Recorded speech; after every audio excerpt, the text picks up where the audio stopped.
Tuition prices at U.S. colleges are moving really beyond the ridiculous and getting almost comical. Why are people still paying? Who knows, but could technology change that? David Wessel joins us from Washington. David, good morning. Good morning.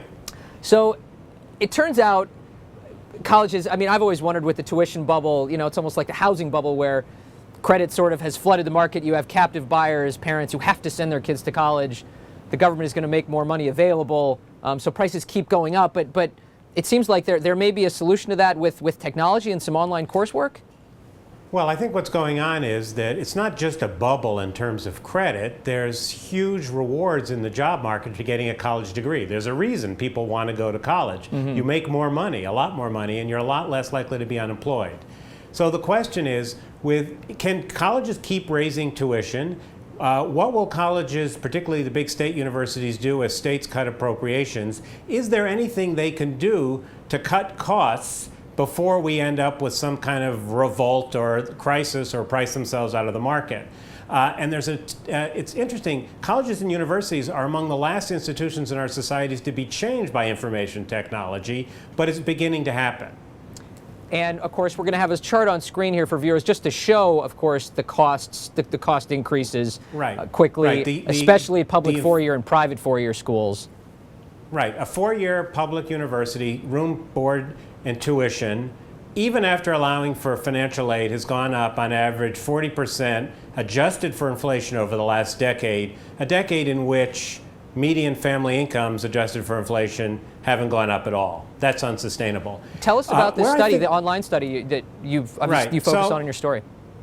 Right. So there's two big things going on in higher education. One's getting a lot of attention and one isn't. The one that's getting a lot of attention are these big courses that are posted online where a star professor does his lecture online and hundreds of thousands of people can watch it. For now, they can do it for free.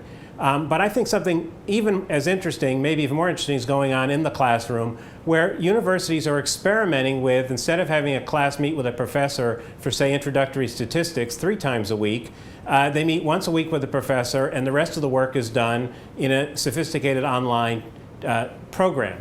What I wrote about in my column this week is there are a lot of assertions about that some say it's good, some say it's bad, but very little evidence. And so a nonprofit research institute called Ithaca took 600 students on 6 public university campuses, randomly assigned them. Half took the course that was a hybrid, online in a once-a-week session with a professor, and half took the regular textbook, professor meets you 3 times a week course. And then at the end, they gave them a test, and it's statistics, so you can kind of test how well the kids did. And they discovered that there's no difference. It's not any better to do it online, it's not any worse, but it's a lot cheaper. And the question is, you can have a lot more students being taught by the same professor. Exactly. Great. And the question is, does that create the efficiencies that finally allows higher education to get a grip on its costs so they don't have to raise prices too much? Great. Thank you so much for joining us, David. You're welcome.